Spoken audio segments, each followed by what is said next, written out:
going to happen is that we are already live on YouTube and I'll quickly start my screen sharing. So thank you everybody for joining. And as I've said before, this is going to be purely a patient educational class, which is going to be trying to focus predominantly on helping everybody understand something about Elagolix. So please understand, I'll try to draw like how we had drawn in our last class, right? So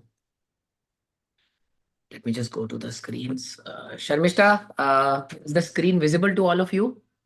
Yes, and it's visible, doctor. Okay, fine. Thank you. Thank you so much. So, guys, just like Dynogest, probably some of you may recollect our class that we had taken something on Dynogest, and everybody needs to understand that Dynogest is absolutely temporary. Okay. Similar manner, just like how temporary Dynogest is, okay, Elagolix is even more temporary. But Elagolix is like the new thing in the market. Okay, so whenever you have a new drug which is introduced in the market, you are going to have people who are going to be running to give it to the patient. So most important for you to understand, it is basically a GnRH antagonist and it is an oral formulation. Now the thing is GnRH antagonist was always available in injection. This is the first time it is available in an oral formulation. Standard dosaging which is available is 200 milligrams. It can be taken maximum twice in a day.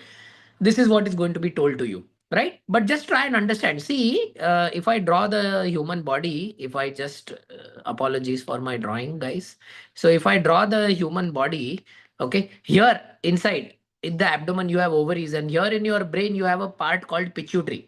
Okay, so this is the pituitary which is actually going to produce a hormone which is going to go and give a signal to your ovary. This is called as hypothalamo pituitary ovarian axis. Okay, so don't try to think of that word, but just remember one thing, that your brain basically is going to give a signal, and this signal is going to come to the ovary. So what this elagolix does is basically it goes and tells the brain, don't give that signal only. So the brain does not give the signal to the ovary, and so the ovary does not produce any hormone.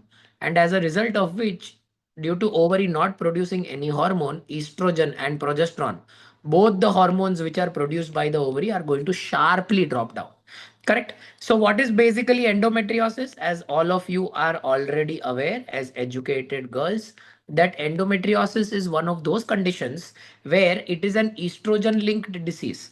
Okay, so when you cut down the estrogen from the body, you believe that endometriosis will also go away. But remember, elagolix only suppresses the pain which is associated with endometriosis. Endometriosis does not disappear. Okay, so what commonly people will say in India, Arey, let's try elagolix, try karke dekh lete hai. Let's see if it helps you out, or all these types of things. These are the types of things which people are going to tell you, because most of them, like most of the girls, end up going to most of the doctors who are gynecologists, and gynecologists are not necessarily trained in operating endometriosis. They usually will call people from outside to operate. So what is the shortcut available? Rather than losing a patient to a super specialist, you might as well ask the patient कि एक काम करो, elagolix से let's try. So patient, of course, every patient wants only tablets, and like let's try a medicine जिससे सब ठीक हो जाए.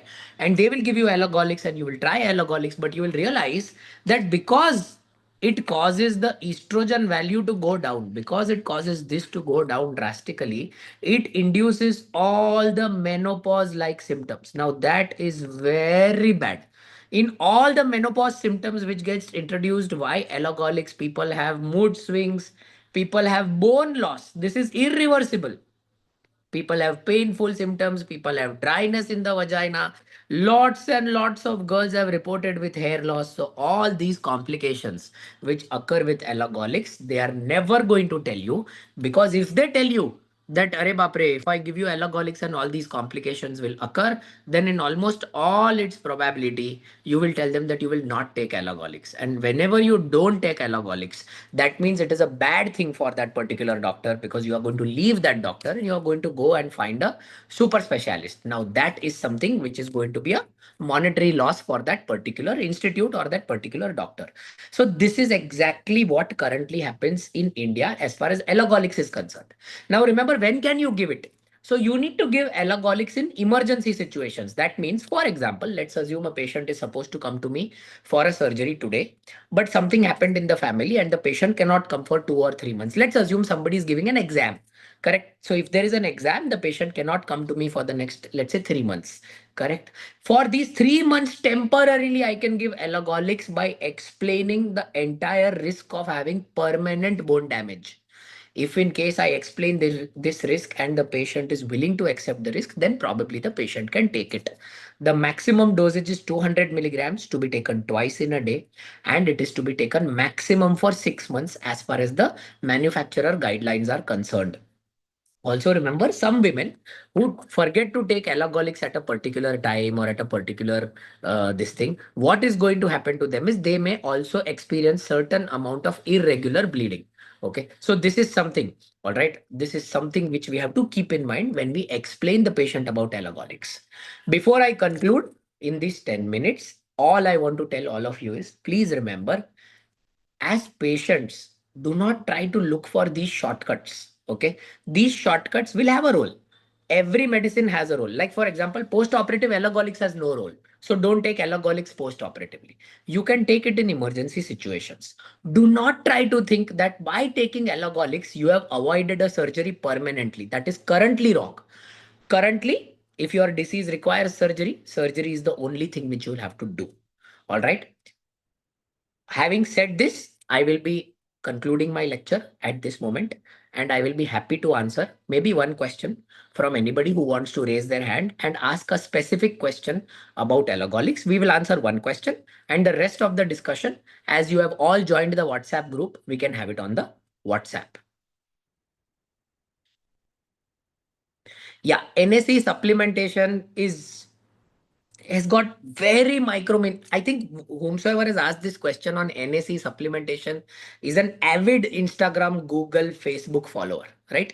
Please remember, all these things are only posted and postulated on social media, and very rarely you will see this being posted and circulated on social media by doctors. Okay, very rarely. These are usually done by influencers. So I would humbly request you to be careful.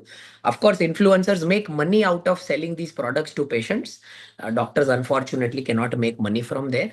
But be very careful, okay? It has got a very, very, very micro minuscule role. All right. So thank you so much, girls. I thank you all for joining as well. And may God bless each and every one of you. And may you all get well very, very soon. And may God bless you. All right. Bye bye. And take care.